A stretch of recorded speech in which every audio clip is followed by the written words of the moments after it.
요즘 사람들은 약속을 하고도 잘 지키지 않기 때문에 사람들은 그 약속을 잘 믿지 않습니다.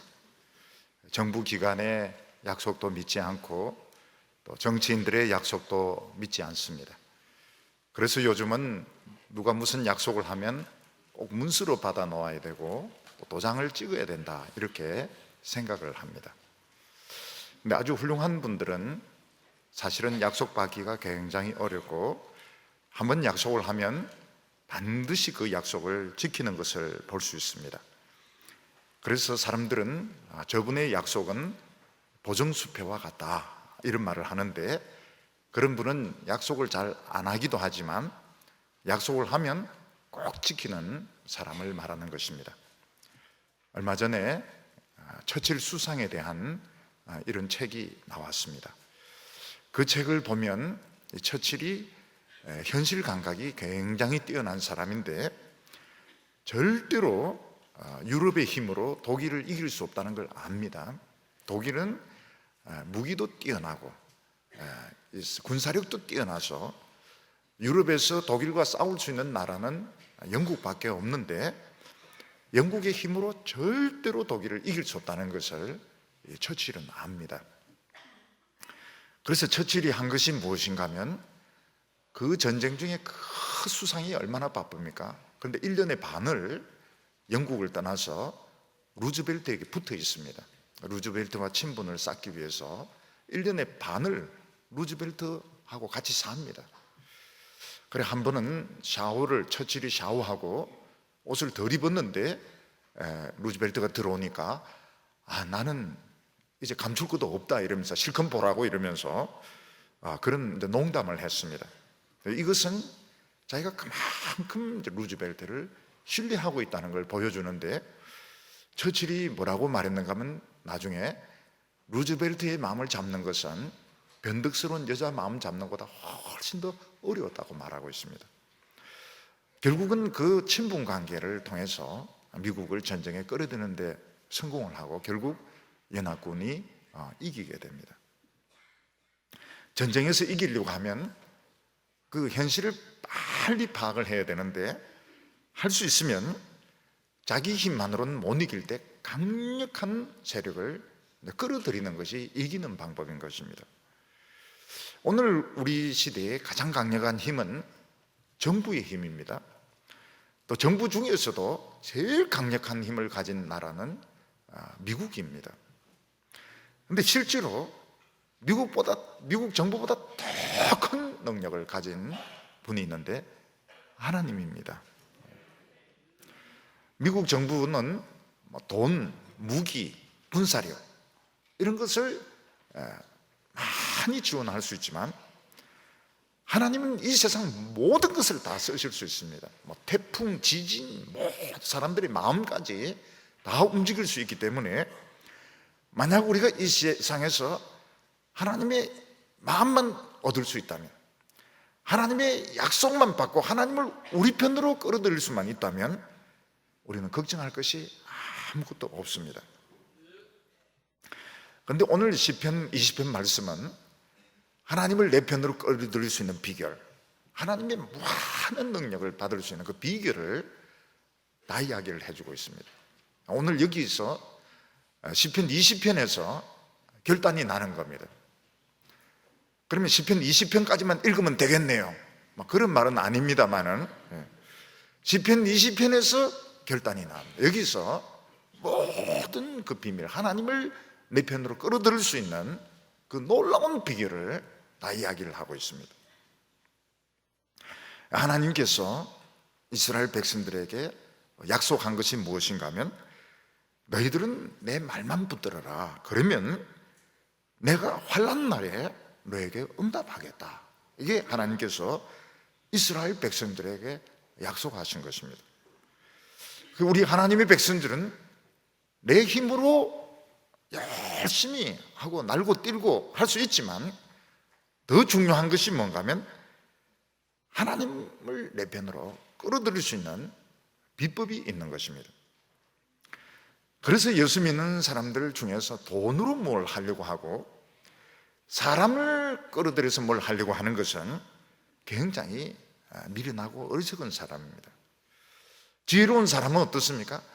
하나님의 약속을 붙들고 늘어져 가지고 하나님을 내 편으로 만드는 사람이 지혜로운 사람인 것입니다. 그런데 실제로 오늘 이 현실을 보면 대부분의 교회가, 또 교회가 크면 클수록, 또 교회 지식 있는 사람이나 성공한 사람이 많으면 많을수록 돈으로 하나님의 일을 하려고 하고, 또 사람이 가지고 있는 그 능력을 가지고 하나님 일을 하려고 하는 것을 볼 수가 있습니다. 근데 그것은 실패하는 겁니다. 이스라엘 백성들이 실패했고 지금까지 다 실패한 그 방법을 지금 한국 교회가, 큰 교회가, 성공한 목회자들이 하는 게 돈으로 하려고 하고 사람의 그 능력을 가지고 하려고 하는데 그건 다 실패한 것입니다.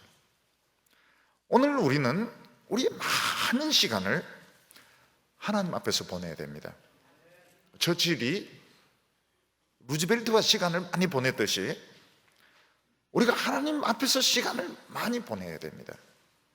그러면 다른 사람들이 보기에는 저 사람 시간을 허비한다, 지금 이 아까운 때에 시간을 허비하고 있다, 이 연말에 시간을 낭비하고 있다, 아무것도 안 하고 있다, 이렇게 생각하는데 실제로는 결정적인 순간에 하나님 능력을 끌고 오게 되는 겁니다. 그래서 오늘 하나님을 내 능력으로 삼을 수 있는, 아무리 책을 읽고 똑똑하도 소용이 없습니다. 하나님을 내 능력으로 끌고 올 수 있는 비결 세 가지를 기억하시길 바랍니다. 세 가지를 기억하시기 바랍니다. 하나님 앞에서 시간을 오래 보내는 것, 하나님 앞에서 이 비결을 붙드는 것, 이것보다 더 중요한 것은 없습니다. 이게 되면 걱정할 게 없습니다. 시편 20편에서 뭐가 일어나게 됩니까? 결단이 일어나게 되는 겁니다. 결단. 이기느냐 지느냐 하는 것은 시편 20편을 자기 것으로 만들 수 있느냐, 아니면 이걸 모르느냐, 거기서 결판이 나게 되는 겁니다.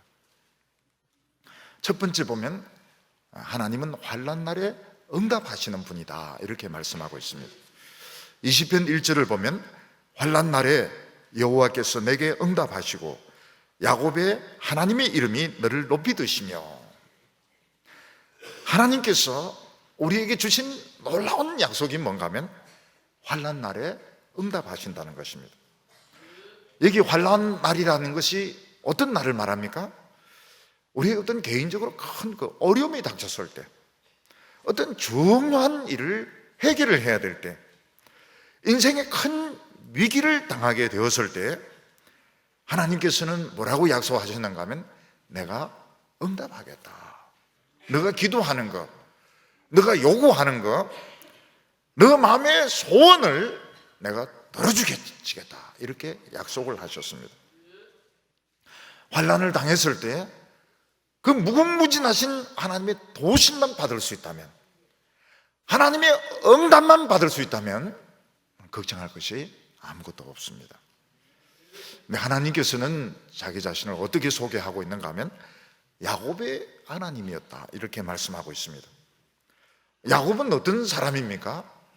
우리가 이 성경에서 보면 알지만 참 야곱은 어떤 야비한, 태어나면서부터 사기꾼의 그런 이런 실력을 다분하게 가지고 태어난 참 어디 야비하고 아름답지 못한 이런 사람이었습니다. 특히 야곱이 하나님의 은혜를 받을 때가 언제입니까? 형을 속이고 아버지를 속이고, 그리고 형이 막 너무 화가 나서 죽인다고 하니까 돈 하나 없이, 물건 하나 없이 맨손으로 도망치다가 맨 땅에서 누워 잘 때, 그런 사람을 사람들은 제일 싫어합니다. 제일 싫어합니다. 누가 집에 와서 문을 두드리는데 보니까 친척입니다. 친척인데 부도가 나서 야반 도주한 채 왔을 때 들어오지 마라 그래. 들어오지 마라. 그런 사람 들려놓으면 골치가 아픕니다. 막 빚쟁이들 와가지고 문 두드리죠. 뭐 막 사람 끌고 나가려고 하죠. 그래서 이 도망치는 야곱은 정말 어느 누구도 환영하지 않고 어느 누구도 싫어하는, 또 그렇다고 해서 성품이 좋은 것도 아니고 정직한 것도 아니고 정말 하나님 앞에서 자랑할 것이 없는 그 야곱을 하나님 만나 주셨고 사랑해 주셨습니다. 그리고 야곱이 그 20년 동안 그 하란에서 그 종살이 할 때 그 외삼촌 라반이 얼마나 변덕스러운 사람입니까? 얼마나 거짓말을 잘하는 사람입니까?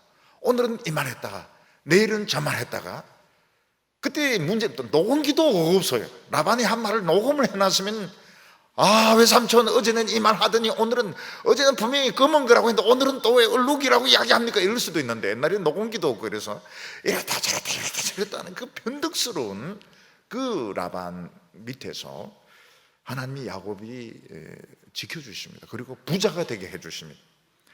나중에 야곱이 알고 보니까 어떻습니까? 무조건 하나님이 야곱을 축복해 주셨던 겁니다. 무조건 아무 거 없이 무조건 야곱에게 복을 주셔서 부자로 만들어 주셨던 것입니다. 그리고 에서가 20년 지나고 나서도 원한을 품지 않고 야곱 이놈 오면 내가 죽인다 딱 벼르고 있는 거, 하나님이 에서의 마음을 움직여 주셔서 끌어안고 울게 해주시고 자기가 막 보디가드가 되겠다고 막 그 자원을 하는 거 억지로 떼서 보냅니다. 야곱의 그 두 아들들은 세겜에서 살육을 행하고 약탈을 행합니다. 전멸을 당해야 되는데 머리털 하나 상하지 않도록 지켜주셨습니다. 하나님께서는 왜 이 비열한 야곱, 이 못된 야곱, 사기꾼 같은 야곱을 머리털 하나 상하지 못하도록 하나님 지켜주셨을까? 야곱이 그 비밀을 붙들었기 때문입니다. 그 비밀이 무엇입니까? 하나님의 약속의 말씀을 붙들었기 때문에 하나님께서는 야곱을 지켜주시고 높이 들어주셔서 다른 사람이 건드리지 못하도록 하셨던 것입니다. 오늘 많은 사람들은 그 약속을 하고 약속을 깹니다. 그래서 물어보면 내가 언제 그런 약속을 했느냐, 나 기억이 나지 않는다, 이렇게 부인하는 것을 볼 수 있습니다. 왜 그런가 하면 신사적이지 않아서 그런 겁니다. 근데 신사적인 사람은 약속을 잘 안 합니다. 그리고 약속하면 자신의 그 명예 때문에, 자신의 그 인격 때문에 반드시 약속을 지킵니다. 근데 하나님은 어떤 분이십니까? 하나님은 굉장히 신사적이시기 때문에 하나님 약속 잘 안 하십니다. 근데 하나님 약속 한번 하시면 너무너무 능력이 많으시고 너무너무 하나님께서는 그 명예를 존중하시기 때문에 반드시 약속을 지켜줘요. 무슨 일이 있어도 약속을 지켜주십니다. 하나님께서 이스라엘 백성들에게 하신 그 첫 번째 약속이 뭔가 하면, 그 첫 번째 비결입니다. 그게 뭔가 하면 하나님 말씀 붙들면 환난 날에 응답하시겠다 하는 것입니다. 하나님의 말씀 붙들면 나의 도움이 필요할 때, 위기가 왔을 때 내가 꼭 도와주겠다, 그렇게 약속을 하셨습니다. 이 약속을 체험했던 사람이 누군가 하면 여호수아였습니다. 여호수아는 모세 같은 그런 카리스마가 없었습니다. 능력의 지팡이가 없었습니다. 기적을 일으킬 수 있는 능력이 없었습니다. 근데 여호수아는 그냥 하나님의 말씀만 붙들고 그냥 가라고 하면 갑니다. 돌라고 하면 돕니다. 그랬더니 요단강이 끊어지게 되고 여리고성이 무너지게 되고 태양과 달이 머무는 그런 기적을 체험했던 것입니다. 그 여호수아가 이해가 안 되는 것이, 나는 모세와 비교가 안 된다. 모세같이 얼굴에 빛이 나는 것도 아니고 지팡이가 있는 것도 아니고 기적을 행할 수 있는 능력이 있는 것도 아닌데 어떻게 그 기록된 말씀, 이 말씀을 지킨다고 해서 이 길이 열리고 기적이 일어나는가? 하나님께서 한 번 여호수아의 눈을 딱 열어주셨습니다. 그때 여호수아가 뭘 보게 되는가 하면 칼을 빼들고 있는 하나님의 사자를 보게 됩니다. 여호수아와 이스라엘 백성들이 하나님 말씀을 막 읽고 붙들고 이렇게 하니까 하나님의 사자가 굉장한 능력을 행하면서 적을 막 물리칩니다. 네, 여호수아와 이스라엘 백성들이 하나님 말씀을 멀리하고 무시하면 여호와의 사자가 움직이지 않습니다. 오히려 잘못하면 이스라엘 백성들을 치는 겁니다. 전쟁이라고 하는 것은 군인들이 싸우는 것이지만 사실 그 전에 군사력 그리고 작전에서 이미 결판난 상태에서 싸우는 경우가 많습니다. 우리 성도들이 세상에서 사는 건 그런 겁니다. 이미 기도했어.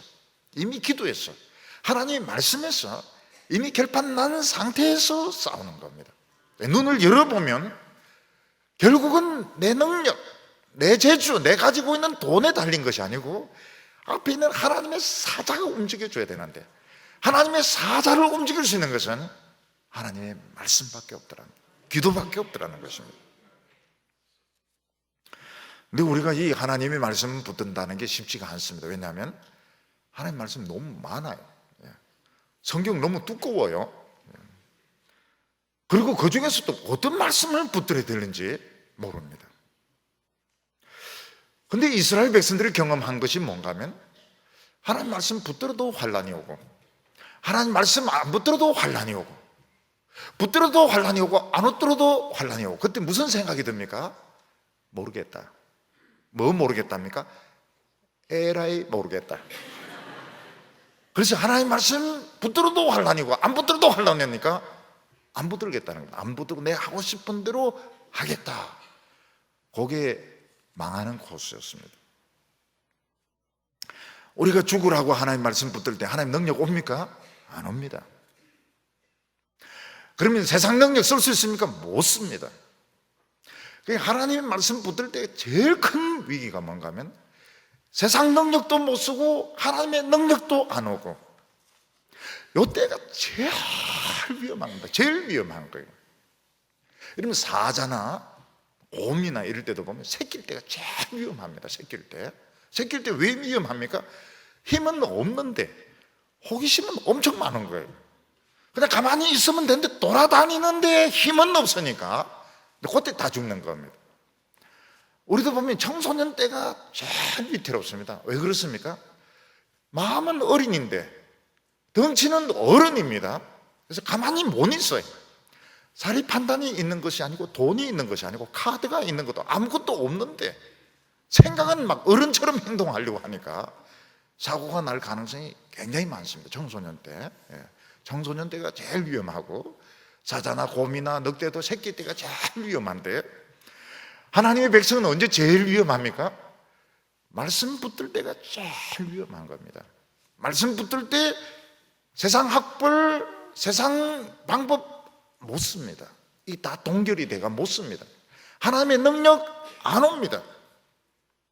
둘 다 안 되는 거예요. 둘 다 안 돼. 아예 믿음이 없는 사람은 세상 방법으로 살아남고, 아예 모세나 엘리야만 불 떨어지고 막 재앙 일으키고 이렇게 해서 살고, 처음 하나님의 말씀 붙드는 사람이 제일 어중간한 거예요. 어중간한 거예요. 그때 굉장히 갈등이 많이 생깁니다. 그리고 하나님의 능력에 대해서 의심이 생기게 되고, 이렇게 하다 꼭 죽을 것 같고, 그때 계속 강력한 말씀이 필요합니다. 계속 하나님 말씀 붙들으라 그러고 기도하라 그러고, 그러면 하늘이 딱 뚫립니다. 하늘이. 모세나 엘리야도 처음부터 그렇게 능력이 있었던 거 아닙니다. 죽을 고비를 넘기면서 하늘이 뚫리면서 능력이 공급되기 시작했던 것입니다. 근데 아주 강력합니다. 아주 신선합니다. 무한정으로 공급되기 때문에 탁월합니다. 어느 누구도 이길 수 없는 아주 신선한 그런 역사가 막 일어나는 겁니다.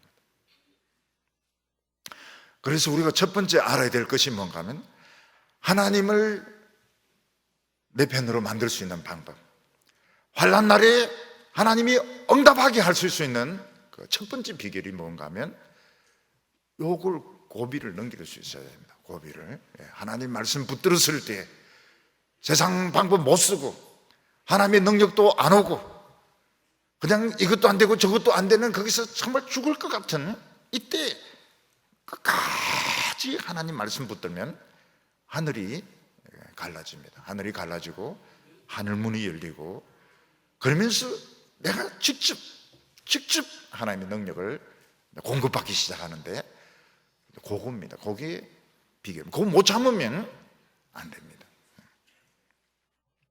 두 번째는 더 큰 기적을 체험하는, 안정적으로 계속적으로 기적을 체험하는 방법을 가르쳐 줬는데 그게 무엇인가 하면 하나님께서 성소에서 우리에게 응답하신다는 겁니다. 2절과 3절 보면 성소에서 너를 도와주시고 시온에서 너를 붙드시며 내 모든 소재를 기억하시며 내 번제를 받으시기를 원하노라. 여기에 두 번째 비결이 나오게 됩니다. 그 두 번째 비밀이 뭡니까? 하나님은 성소에서, 시온에서 우리에게 응답하신다는 겁니다. 하나님께서는 개인적인 기도 들어주시고 개인적으로 성경을 묵상하고 개인적으로 공부하는 거 하나님 많은 은혜를 주십니다. 근데 놀라운 비밀이 하나 있는데 그게 뭔가 하면 성전을 통해서 더 강력한 100배, 200배 되는 능력과 응답을 공급해 주신다는 것입니다. 여기 보면 비결이 뭔가 하면 성소에서 응답하시고 시온에서 응답하시는데 우리 그 소제와 번제를 받으신다는 것입니다. 원래 이 성소라고 하는 것은 예배드리는 그 장소를 말합니다. 근데 하나님께서는 예배드리는 그 성전에 하나님의 이름을 주셨습니다. 하나님의 이름을 주셨다는 것은 거기 가면 하나님을 꼭 만날 수 있다는 것입니다. 예를 들어서 유명한 대학 교수, 하버드 대학 교수라든지 유명한 교수 만나려면 못 만납니다. 근데 그 사람의 그 연구실을 찾아가면 그 방 앞에 그 사람 이름이 있습니다. 그 연구실을 찾아가면 그 교수를 만날 수 있고 또 다음에 만날 수 있는 약속을 할 수 있습니다. 마찬가지로 하나님은 우주보다 더 크십니다. 하나님은 온 세계에서 역사하고 계시기 때문에 하나님을 만날 수가 없습니다. 수많은 종교들, 수많은 철학들 하나님을 만나려고 그렇게 애를 썼지만 하나님 만날 수가 없어요. 하나님 너무 크시고 하나님 너무 높으시기 때문에 하나님을 만날 수가 없었습니다. 근데 하나님이 이름을 딱 두셨는데 그거가 어디면 하나님의 연구실, 찾아가면 하나님을 만날 수 있는 연구실이 어딘가 하면 성소입니다. 시온에 있는 거기 가면 하나님을 만나고 또 만날 약속을 할 수 있는 것입니다. 근데 문제는 이스라엘 백성들이 이 성전의 약속에 대해서 오해를 한 겁니다. 지금도 오해를 하고 있습니다. 이스라엘 백성들은 성전에 대해서 어떤 오해를 했는가 하면 그냥 그 장소에 가서 예배드리고 기도하면 자동적으로 하나님을 만날 수 있는 것으로 오해를 했던 겁니다. 한 걸음 더 나아가서 하나님 이 장소를 못 벗어나는 분으로 생각을 했고 이스라엘 백성들은 거기에 화려한 성전을 지으면 하나님 꼼짝 못하는 거로 오해를 했던 것입니다. 이게 오늘 신약의 우리 목회자들, 교인들이 오해하는 것과 똑같습니다.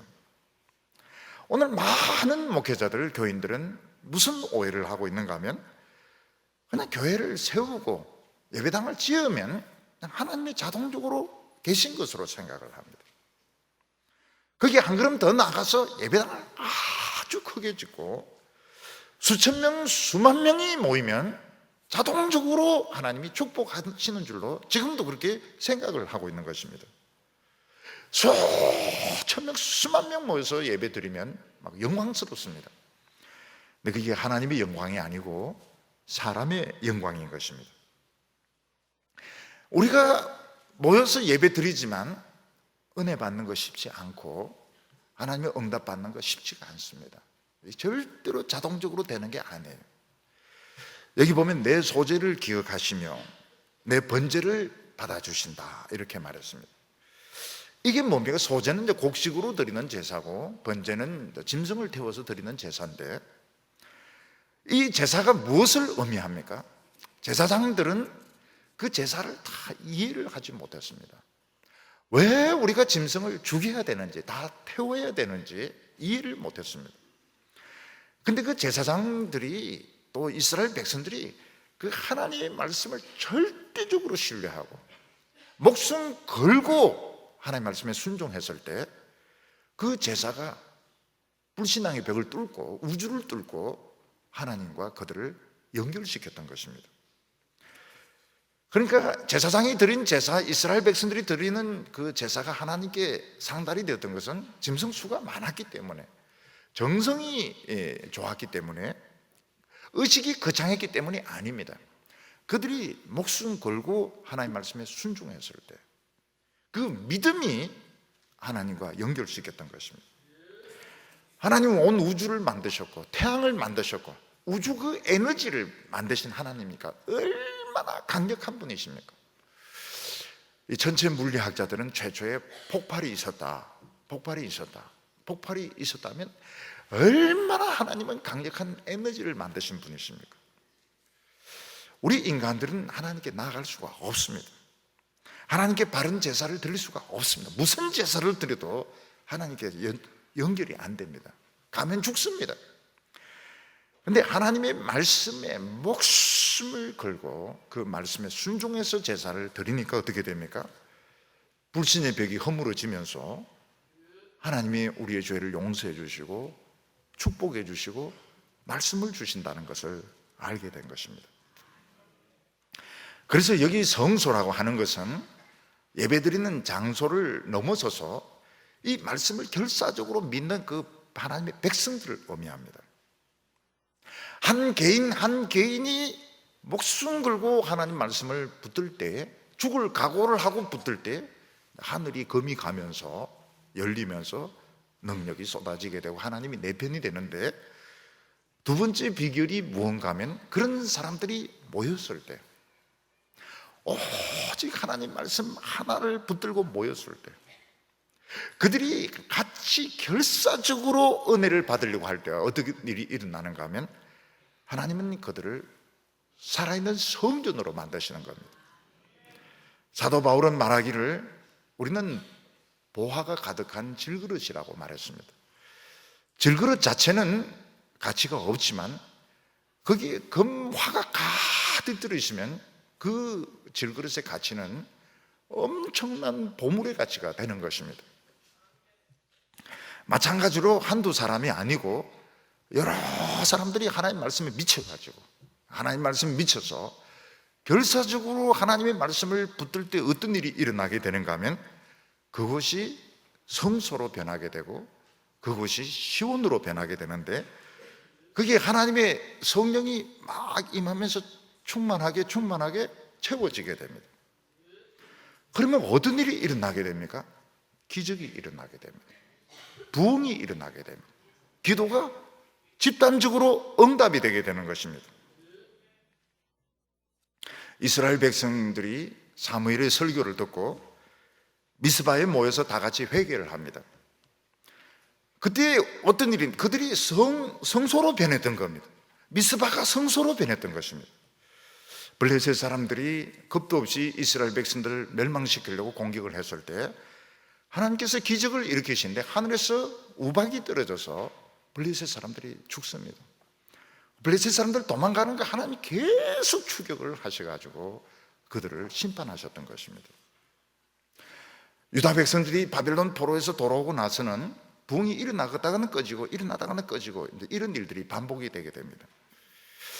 그때 학사 에스라는 느헤미야의 도움을 받아서 예루살렘 성벽을 재건하고 문을 달고, 그리고 이제 유다 백성들 모인 데서 계속 하나님의 말씀을 읽고 가르치고 기도하고, 성경을 읽고 가르치고 기도하고 이제 반복을 하는데 이스라엘 백성들에게 성령이 막 부어지기 시작합니다.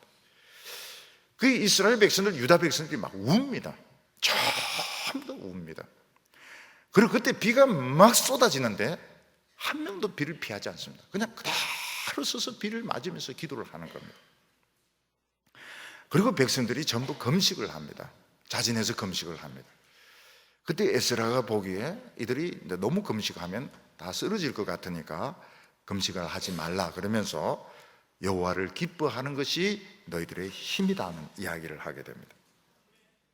근데 이런 일들이 그 뒤에 교회사에서도 반복해서 일어나게 됩니다. 조지 휘필드가 설교할 때도 비가 막 쏟아지는데도 교인들이 가지 않습니다. 전부 비 맞으면서 설교 말씀 듣고 아멘 하면 아멘하고 기도하고 뭐 이러면서 부흥의 불이 일어나게 됩니다. 다윗은 이 두 번째 비밀을 알았던 사람입니다. 두 번째 비밀을 알았던 것이 무엇입니까? 혼자서 죽도록 하나님 말씀 붙드는 것이 하나님을 내 편으로 만드는 비결이라면, 계속적인 기적과 축복이 나타나게 하려면 하나님의 백성들이 모여서 성전을 이루어야 된다는 겁니다. 이걸 알았습니다. 처음부터 알았던 건 아닙니다. 하다 보니까 알게 된 것입니다. 다윗은 사울왕에게 쫓겨서 도망을 치는데 참 억울한 일을 당했던 사람들이 400명이나 몰려들었습니다. 이 사람들은 굉장히 다윗에게 짐이 되었습니다. 짐이 되고 참 부담이 되는 사람입니다. 자기도 지금 대책이 없어서 지금 도망치는데 400명이나 되는 사람들이 그 얹혀 있으니까 얼마나 부담스럽습니까? 그런데 역시 리더는 틀립니다. 리더는, 다윗은 그들에게 하나님 말씀을 막 먹입니다. 하나님 말씀을 먹이면서 그 400명이 뭐로 변합니까? 시온으로 변하는 겁니다. 시온으로 변하고 성소로 변하면서 그들이 굶어 죽지 않습니다. 어떻게 하든 삽니다. 어떻게 하든, 어떻게 살았는지 몰라요. 그들은 삽니다.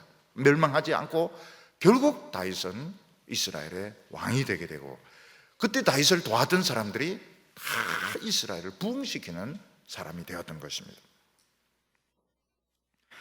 그래서 이 다윗은 이 두 번째 비밀을 알았던 사람, 하나님의 백성들이 말씀 중심으로 모이니까 기적이 일어나는구나, 큰 부흥이 일어나는구나. 그래서 다윗은 왕이 된 뒤에 레위 지파를 중심으로 해서 성가대를 조직을 합니다. 성가대를 조직해가지고 계속 하나님을 찬양하게 하고 예배 드리게 하고 말씀을 선포하게 함으로써 부흥이 40년 동안 지속이 되게 되는 것입니다. 하나님께서는 그 성전에서 우리 생각과 마음을 바꾸어서 새로운 소원을 주신다고 했습니다. 4절에 내 마음의 소원대로 허락하시고 내 모든 계획을 이루어 주시기를 원하노라. 우리는 이 세상 살아가면서 많은 소원을 가지고 있습니다. 어떤 분은 결혼에 대한 소원이 있고, 또 자녀에 대한 소원이 있고, 공부 잘하는 이런 소원들이 있습니다. 여성들은 어떤 소원을 가지고 있습니까? 이뻐지는 거, 또 살 많이 빼는 거.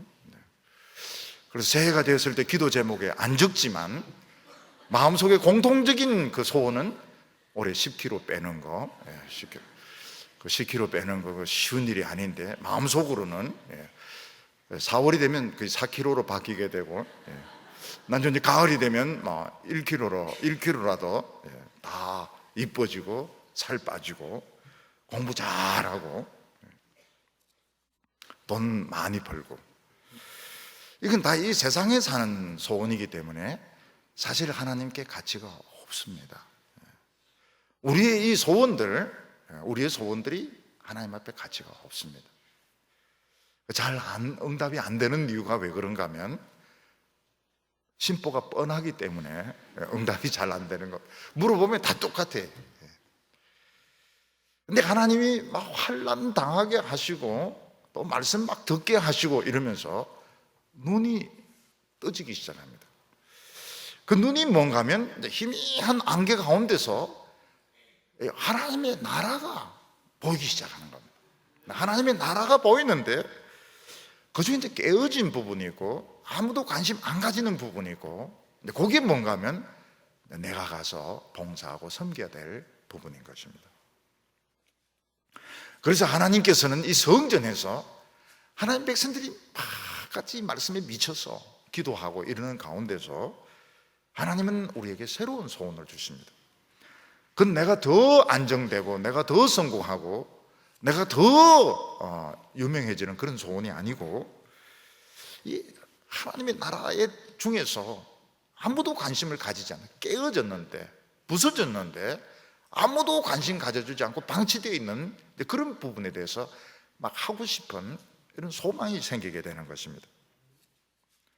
사도 바울은 그 예수님을 만나기 전에 유대 사회에서 최고 그 랍비가 되는 것이 그의 소원이었습니다. 최고의 학자, 율법학자, 최고 랍비가 되는 것이 이 바울의 꿈이었고 소원이었습니다. 다메섹으로 가다가 예수님을 만난 뒤에 사람이 완전히 뒤집어지게 되고 새로운 소원이 생기게 됩니다. 그 새로운 소원이 뭡니까? 성경을 진짜 제대로 알고 싶어요. 하나님의 말씀을 지금까지는 막 그 엉터리 틀에 끼워 맞춰서 지 멋대로 해석을 했는데 이제는 예수님 중심으로 하나님 말씀을 제대로 알고 싶은 소원이 생겼고, 그리고는 온 세상 사람들에게 복음을 전하고 싶은 그런 소원이 생겼던 것입니다.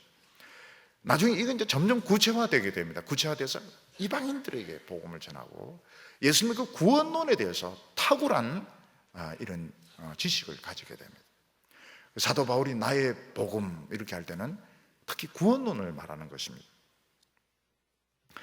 처음에는 우리가 이 세상 소원을 가지고 있다가 나중에 이 세상 소원이 없어지면서 남들이 보면 인생에 목표가 없는 것처럼 우리에게도 제일 큰 고민이 뭔가 하면 목표가 뭔지 모르는 겁니다. 축구 선수는 골대가 보여야 되는데 골대가 없어지는 것입니다.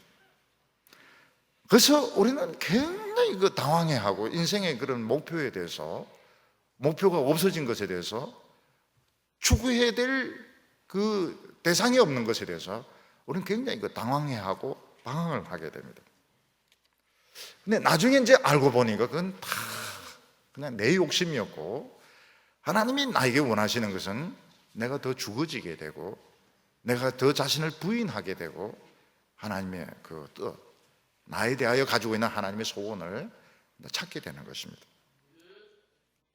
예수님은 지혜가 무궁무진하고 지식이 말할 수가 없었습니다. 예수님은 능력이 정말 많으셨습니다.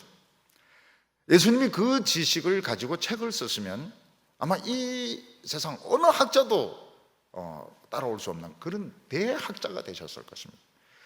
예수님이 그 능력을 가지고 복지 사업을 하셨더라면 아마 전 세계에서 존경받는 분이 되셨을 것입니다. 근데 예수님은 하나님의 말씀에만 복종해서 정말 자기의 능력을 나타내지 않았습니다. 그리고 예수님은 어떻게 했습니까? 죽습니다. 너무 어리석게 체포되고 너무 바보같이 죽습니다. 오늘 우리는 사람들이 유명해지려고 높아지려고 지금 난리를 칩니다. 예수 믿는 사람은 더 심하고 목회자들 더 심합니다. 나를 부인하고 내 십자가를 지고 그런 거 어디 있습니까? 더 유명해지고 더 높아지고 더 인정받으려고 막 난리를 치는데 예수님 너무 바보같이 잡히시고 너무 미련하게 죽으시고, 그런데 어떻게 되셨습니까? 사탄의 권세를 이기시고 우리를 죄의 사슬에서 풀어주시고 하나님 보좌 우편으로 올라가셨던 것입니다. 우리는 인간이기 때문에 다 행복하기를 원합니다. 성공하기를 원합니다. 그리고 그걸 위해서 많은 기도를 합니다. 그런데 하나님은 그것과 비교되지 않는 소원을 우리에게 가지고 있습니다. 우리는 그걸 지금 모르고 있습니다. 그런데 우리가 그 소원을 알아내면 어떻게 됩니까? 그 소원을 알아내고 노력하면 하나님 그 소원을 이루어 주시는 겁니다. 우리가 그것을 알아내야 됩니다. 근데 지금 기독교 분위기가 그런 분위기가 아니에요. 자기를 부인하고 자기 십자가를 지고 지금 이런 분위기가 아닙니다. 지금 그런 사람 누가 있습니까? 더 높아지려고 그러고 더 유명해지려고 그러고 더 텔레비에 많이 나오려고 그러고. 그러니까 지금 예수님하고는 너무 예수님 자기를 부인하고 정말 바보처럼 그렇게 잡히시고 바보처럼 그렇게 죽어서 승리하셨는데 지금 아무도 그렇게 안 하려고 하는 겁니다. 지금 아무도 그렇게 안 하려고 더 유명해지려고 더 높아지려고 하고, 그거는 하나님의 소원이 아닙니다. 인생을 실패하는 겁니다. 인생을 헛사는 겁니다. 하나님의 소원을 이루어 드려야 되는 겁니다. 오늘 세 번째 비밀이 나오게 됩니다.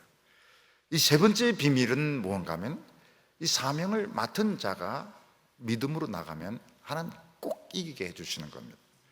5절에 보면 우리가 너의 승리로 말미암아 개가를 부르며 우리 하나님의 이름으로 우리의 깃발을 세우리니 여호와께서 내 모든 기도를 이루어 주시기를 원하노라.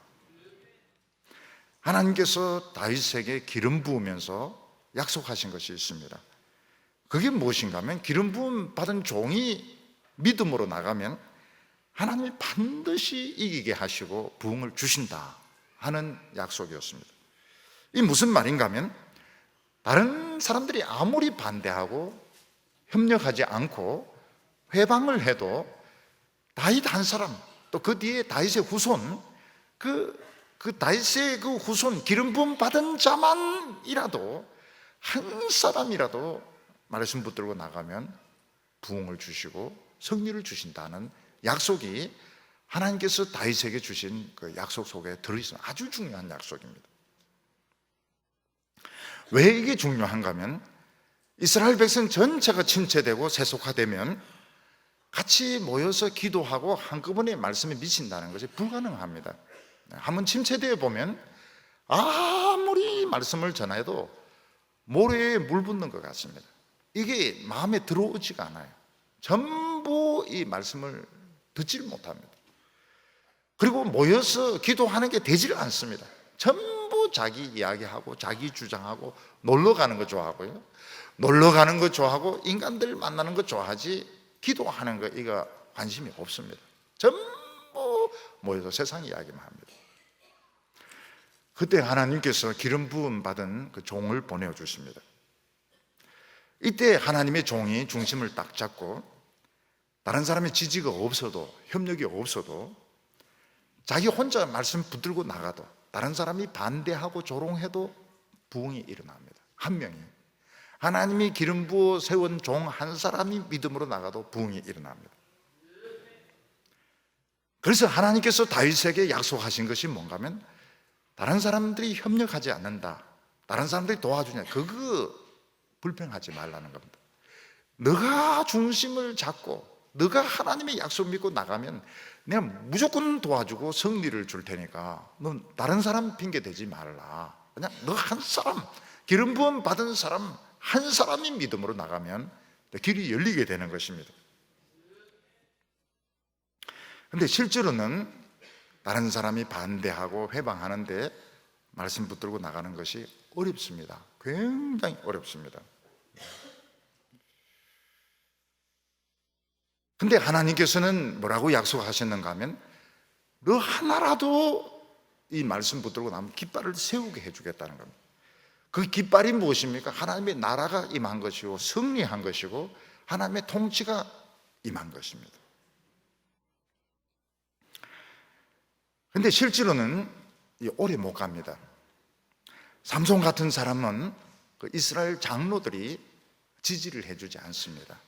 단지파 삼손을 하나님 기름 부어서 세우셨는데 이스라엘 장로들, 특히 유다 장로들이 묶어서 블레셋에 넘겨줘 버립니다. 팔아버립니다. 그래서 삼손이 나귀 득표 하나로 1000명을 죽이는 승리를 거둡니다. 그렇지만 기도해 주는 사람이 없고 지지해 주는 사람이 없으니까 심리적으로 굉장히 허전함을 느끼고 심리적으로 외로움을 느끼게 되고 결국은 어떻게 됩니까? 이방 여인과의 사랑에 빠지게 됩니다. 왜 이방 여인의 사랑에 빠지게 됩니까? 잘해주거든요. 잘해주니까요. 삼손 이야기를 잘 들어주니까요. 삼손이 이방 여인과의 사랑에 빠지게 됩니다. 머리는 그게 아닌데 이스라엘이 너무 침체되고 너무 세속화되니까 도움 받을 기도로 도와주는 사람이 없는 거예요. 결국은 이방 여인과의 그런 잘못된 사랑에 빠져가지고 삼손이 죽습니다. 눈알 뽑히고 머리털 밀리고 어떤 사람은 막 손톱 뽑히고, 손톱이란 말은 없어요. 그런데 배신당해서 죽습니다. 요시야는 유다 마지막 불꽃입니다. 요시야는 성전을 수리하고 성전을 수리하는 가운데 율법 두루마리를 발견하게 됩니다. 그리고 종교개혁을 막 일으킵니다. 그렇지만 그때 유다의 이런 장관들, 지도자들 다 우상숭배자들입니다. 그래서 왕을 지켜줘야 되는데 왕이 중요하지 않은 전쟁에 나갑니다. 아수르와 이 애굽이 싸우는데, 갈그미스라는 데서 싸우는데 그 관여할 필요가 없습니다. 그냥 이기는 쪽이 이기고 지는 쪽이 지고, 죽을 놈 죽고 살면 살고 내버려 두면 되는데, 그게 이제 정의감이 발동해서 나가면 그 충동질을 하는 거예요. 충동질 막아야 됩니다. 당신은 나가면 안 됩니다. 하나님이 당신 살아있는 동안에는 평화를 지켜주신다고 했으니까 비겁하게 살아야 된다, 당신을 아껴야 됩니다, 이런 사람이 없었습니다. 그래서 요시야가 중요하지 않는 전쟁에 나가서 죽고 유다의 불길은 꺼져버립니다. 불길 꺼지고 한 20 몇 년 안에 망해버립니다. 그러니까 이 하나님의 약속은 있지만 굉장히 위험한 약속입니다. 승리는 하지만 오래 가기가 어려워요. 왜냐하면 같이 기도해 주는 사람이 없기 때문에. 그 두 번째 비밀 없이 이제 세 번째 비밀로 넘어가면 이깁니다. 이기지만 이 불꽃이 오래 가지 않아요. 모세는 기도할 때에 아론과 훌이 양쪽에서 잡아줍니다. 그리고 여호수아 나가서 싸웁니다. 그러니까 이기는 거예요. 양쪽에서 발을 잡아주면 이기는 겁니다. 다윗은 어떻습니까? 같이 도망 다니던 그 400명이 같이 한 덩어리가 돼서 돌아다닙니다. 그래서 다윗은 살아남습니다. 중간에 유혹을 받아서 죄에 빠지기도 하지만 역시 그 기도하는 사람들이 있어서 다윗은 살아남습니다. 압살롬이 반역을 일으킬 때 어떻게 합니까? 우리 다 죽어도 당신은 살아야 됩니다. 그렇게 생각하는 사람들이 많았습니다. 굉장히 많았습니다. 기도는 어떻습니까? 기도는 그냥 기도원이 가자고 하면 그냥 질그릇 들고 싸우러 가는 300명이 있었습니다. 결국은 기도원이 이깁니다. 기도원이 이기는 것은 300명이 있었기 때문입니다. 사도 바울이 그렇게 전도하러 다니고 돌로 맞기도 하고 채찍에 맞기도 하고 굶기도 하고 이러면서도 끝까지 견뎌내었던 것은 선교팀이 있었습니다. 선교팀이, 바울을 돕는 팀이 있었습니다.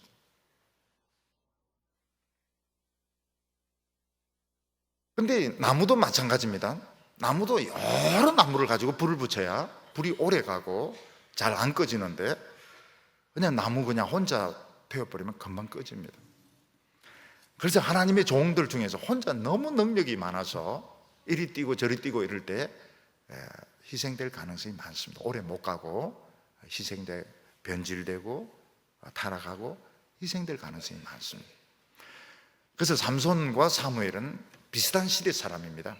근데 삼손은 큰 능력을 가지고 혼자 뛰고, 사무엘은 그렇게 안 합니다. 사무엘은 계속 꾸준하게 말씀 운동만 일으킵니다. 답답할 정도로 말씀 운동을 일으켰는데 결국 사무엘이 이스라엘을 일으킵니다.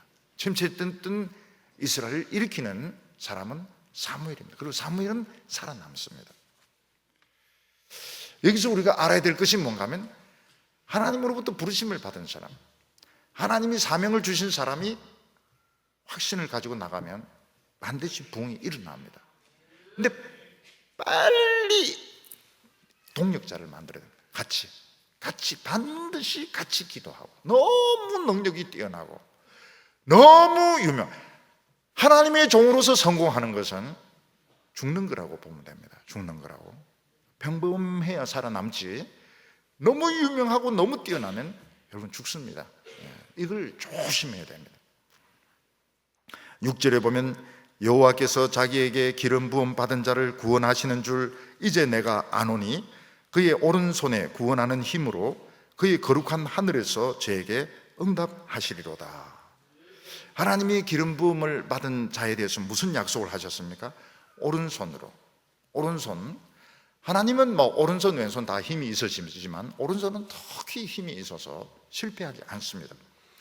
그리고 하나님의 보좌에서 바로 응답을 해 주시기 때문에 무한정의 능력을 공급받게 됩니다.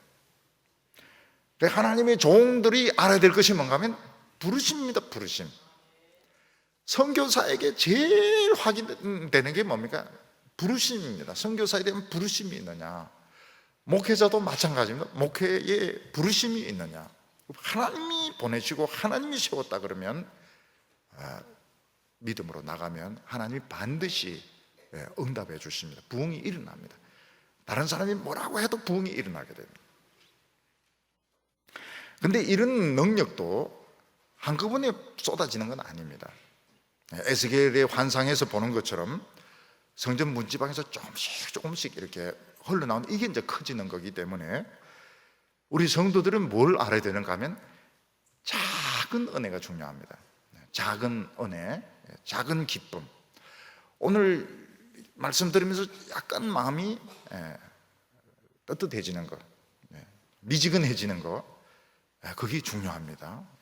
확 타올라 버리면 좋지만 화상 입을 수도 있고, 그렇게 안 하세요. 하나님께서는 눈물도 조금씩 흘리고 가슴도 조금씩 뜨거워지고, 그러면서 이제 불이 팍 붙게 됩니다. 신약에서는 목회자나 이런 분만 아니고 선교사만 아니고 모두가 기름 부음 받은 자들입니다. 우리 성도들은 기름 받칩니다. 말씀을 계속 들으면 기름 받칩니다. 불만 던지면 붙습니다. 불만 던지면 폭발적인 부흥을 일으킬 잠재력을 가지고 있습니다.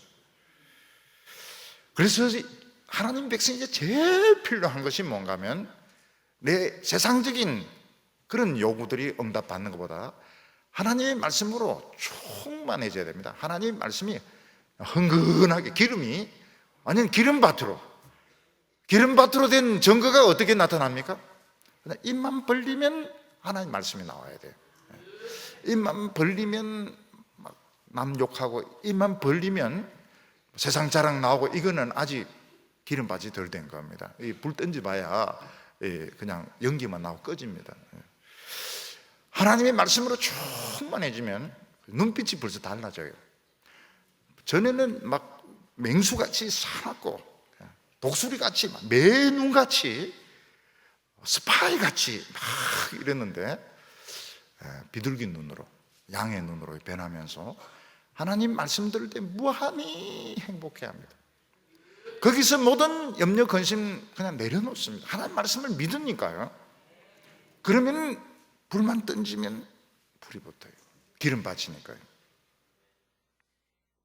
7절과 8절 보면 어떤 사람은 병거, 어떤 사람은 말을 의지하나 우리는 여호와 우리 하나님의 이름을 자랑하리로다.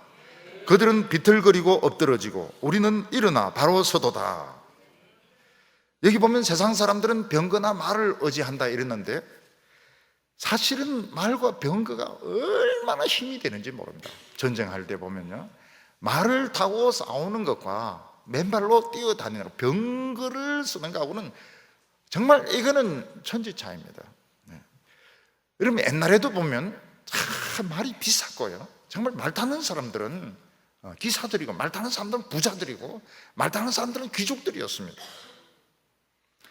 그런데 뭐라고 말합니까? 우리는 여호와 이름을 자랑하리로다. 어떤 사람이 막 그 뚜껑 없는 굉장히 비싼 차 타고 막 다 세우면서 뭐 이 차가 뭐 5억짜리다 이럴 때, 웃기지 마라, 나는 여호와 이름을 자랑한다 이러면은 그 사람들이 이상하게 생각할 거예요. 이 뭐 페라리보다도 이 비싼 이 차 앞에서 내 여호와 이름을 가지고, 그러니까 막 학벌 앞에서 여호와 이름이 나와야 되고, 세상의 그 감투 앞에서 여호와 이름을 해야 되고. 우린 지금 아멘 하지만 사실은 그 아멘이 어려워요. 귀가 막 죽습니다.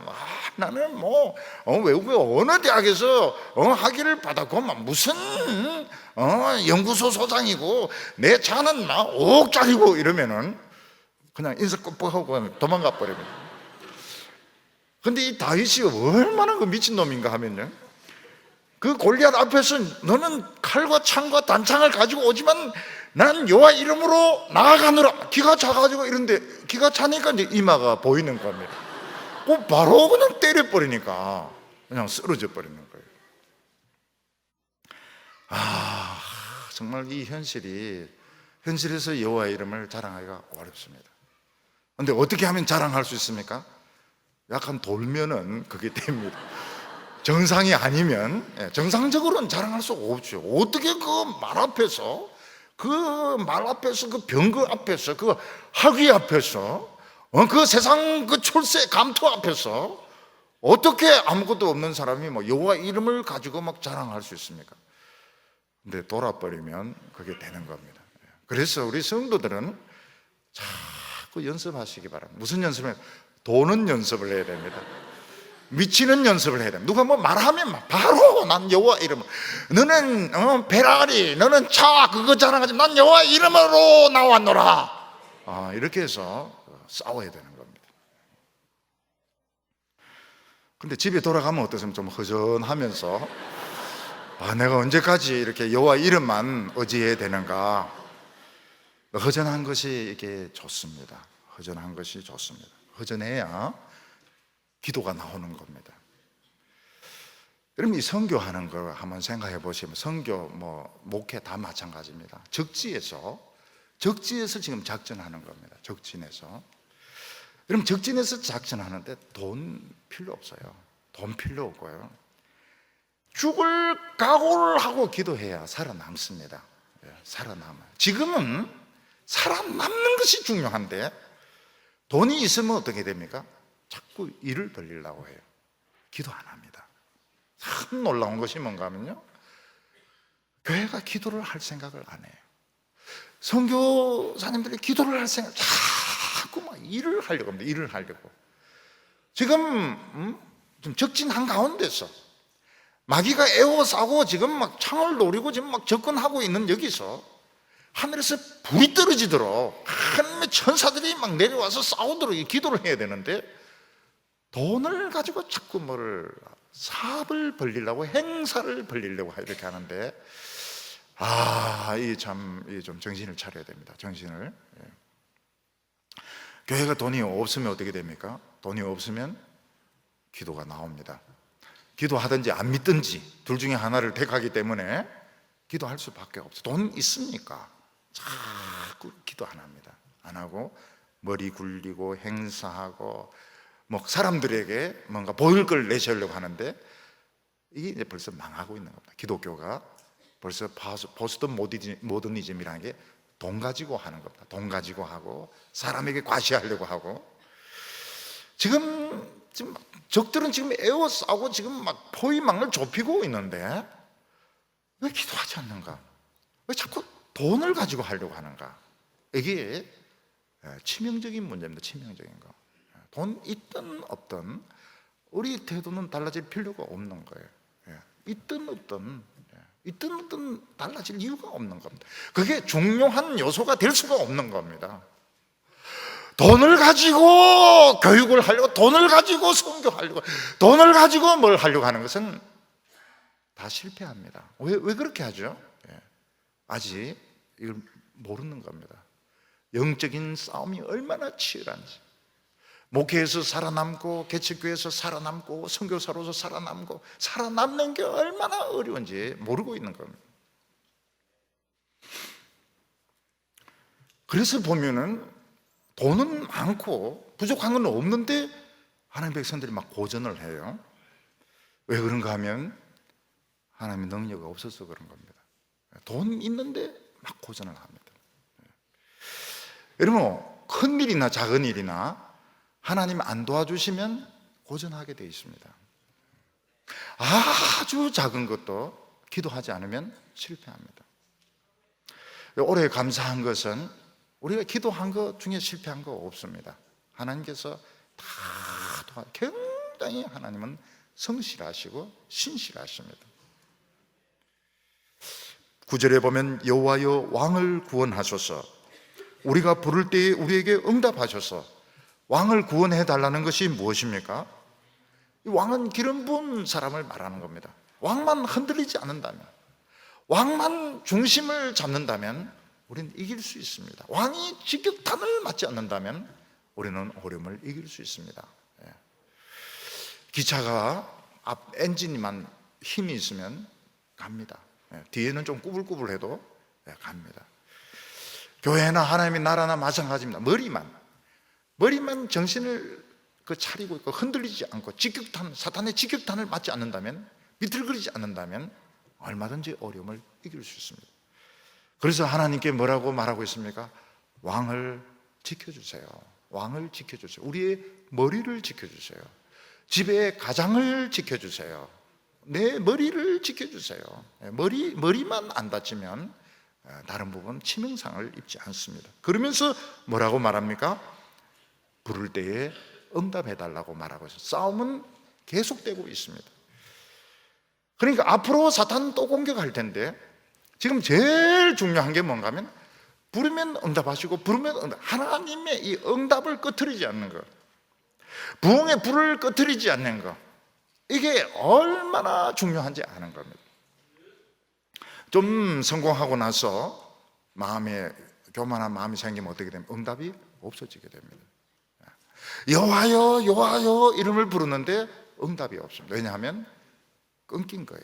하나님의 루트가 그렇게 처음에는 결사적으로 붙들어서 길을 열어놨는데 꺼진 겁니다. 붕이 꺼진 거예요. 시온이 없어진 겁니다. 성소가 없어진 것입니다. 그러면 어떻게 됩니까? 완전히 공중에 떴습니다. 사탄이 마음껏 공격하는 대상이 되는 겁니다. 오늘 하나님께서 우리에게 참 하나님을 능력으로 삼을 수 있는 비결을 3가지를 이야기했습니다. 하나님의 말씀을 붙들면 어려움이 없는, 이거는 어려움이 와야 되는 겁니다. 어려움이 와야 하늘을 여는 것이지, 어려움 없이 하늘을 열 수 있는 방법이 없습니다. 하나님 말씀 붙들면 세상 능력도 못 쓰고 하나님 능력이 또 공급이 안 돼. 제일 취약하고 제일 어려울 그때 살아남으시기를 바랍니다. 그리고 그때 끝까지 견뎌내야 됩니다. 그리고 하나님의 말씀에 미친 사람들이 모이면 어떻게 됩니까? 모이면 기적이 일어나게 됩니다. 그게 성소가 되고, 하나님으로부터 부름받은 사람, 하나님으로부터 사명을 받은 사람이 믿음으로 나가면 반드시 하나님이 구원해 주십니다. 머리만 다치지 않는다면, 머리만 살아남는다면 우리는 다 살아남을 수 있습니다. 불을 꺼뜨리면 안 됩니다. 부흥의 불을 꺼뜨리면 안 됩니다. 기도 응답을 꺼뜨리면 안 됩니다. 오늘도 강력하게 하나님 앞에 부르짖어서 큰 부흥이 일어나는 성도들 다 되시기를 바랍니다. 기도드리겠습니다. 거룩하신 하나님 아버지, 참 이 어려운 위기의 때에 저희들을 하나님의 성소로 불러주시고 우리 귀에 하나님의 음성을 들려주시며 우리가 나아갈 길을 가르쳐 주심을 감사합니다. 우리 성도들 가운데 올해 한 해 동안 사탄의 공격을 많이 당했습니다. 절망하기도 했습니다. 끝까지 하나님 약속 붙들게 하여 주시옵소서. 오늘 이곳을 하나님의 기름밭으로 만들어 주셔서 온 성도들의 마음속에, 입속에, 머릿속에 하나님의 말씀과 성령으로 채워주시고 부흥의 불을 던져주시기를 원합니다. 이곳에서 하나님 능력 받게 하여 주시고, 이곳에서 인생의 무거운 짐 벗게 하여 주시고, 이곳에서 하나님의 소원을 응답받게 하여 주시옵소서. 예수님의 이름으로 기도하옵나이다.